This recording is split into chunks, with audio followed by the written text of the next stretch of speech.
Why Prince Charles is furious after Prince Harry and Meghan Markle. Journalist Dan Wootton thinks Prince Charles could scold Prince Harry and Meghan Markle and ask his son to stop being so ridiculous. Prince Charles, educated the hard way and very attached to his royal duty, had a hard time with the departure of Prince Harry and Meghan Markle from the British royal family.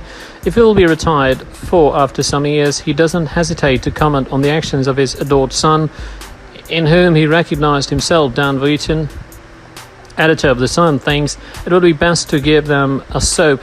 As the Express website reported on Wednesday, July the 8th, the somewhat tender journalist with the Sussexes said on his talk radio show, "If I could put a person on a plane and send him to this Hollywood villa, it would be Prince Charles. He would come in and shake them. He would tell Prince Harry to stop being ridiculous and Meghan not to get involved in things she doesn't know, deeply injured. A wish that cannot be fulfilled given the health problems that Prince Charles is experiencing from the age of 71.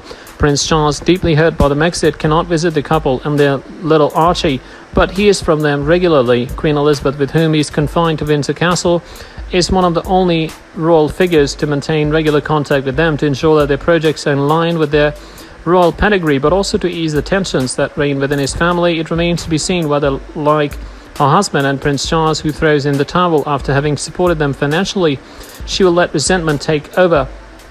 Prince Harry and Meghan Markle brought a calm, relaxed energy to a recent call about racial equality. One participant just shared a behind-the-scenes look at her experience speaking with the royals. Early this week, Prince Harry and Meghan Markle made headlines by participating in a conversation about racial justice hosted by the Queen's Commonwealth Trust. The Sussexes joined Kristen Jarrett, a QCT trustee and co-founder and co-CEO of We Belong, Alicia Wallace, the director of Equality Bahamas, Mike Omani, the founder and CEO of the Common Sense Network, and Abdullahi Alim, who leads the World Economic Forum's Global Sharpers Network, on a call which was later edited and distributed to press.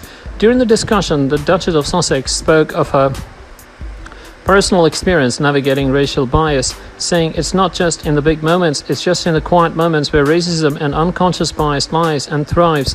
It makes it confusing for a lot of people to understand the role they play in that, either passively and actively. So much of what I've come to the understanding, especially in learning even more about it of late, and obviously having a personal experience with it as well. But in people's complacency, they are complicit, and that, I think, is a shift that we are seeing, she continued, and both Meghan and Harry reflected on the uncomfortable history of the Commonwealth, though they didn't delve too far into specifics. When you look across the Commonwealth, there is no way that we can move forward unless we acknowledge the past.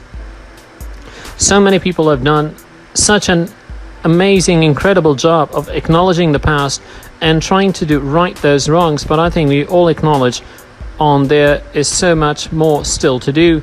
It is not going to be easy, and in some cases it's not going to be comfortable, but it needs to be done.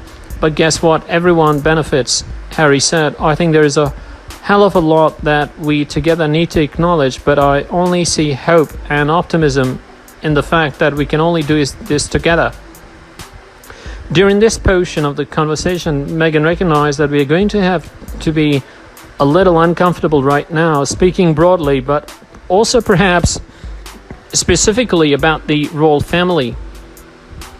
Shortly after the recording of the call was made public, one of the participants, Alicia Wallace, published a behind-the-scenes look at the experience and offered her perspective on working with the Sussexes. In a first-person story for Zora, Wallace unpacks her complicated decision to take part in the event. I decided to be there, having known that there would be likely criticism of a pro-black, anti-capitalism advocate who is calling for wealth distribution, to dare to sit with people whose titles are symbols of a legacy from which we need to be freed, she writes, explaining the persisting relics of colonization doesn't sit well with many of us in the Bahamas, where the Queen still serves as head of state. Wallace also notes that Sussexes didn't put restrictions on what was talked about on the call. The couple brought a calm, relaxed energy to the call, so it didn't feel formal or high pressure. We were not told what to say or what to ask She says they showed genuine interest and responded to her comments with substance. She found the conversation to be groundbreaking. The July 1st conversation was the first time in recent memory that anyone in the royal family plainly spoke out on Britain's colonial past and the resulting and ongoing issues of racial injustice and inequality. She writes, they both addressed the elephant in the room and said exactly what we and so many others know, and that is part of the reason why the conversation was so groundbreaking.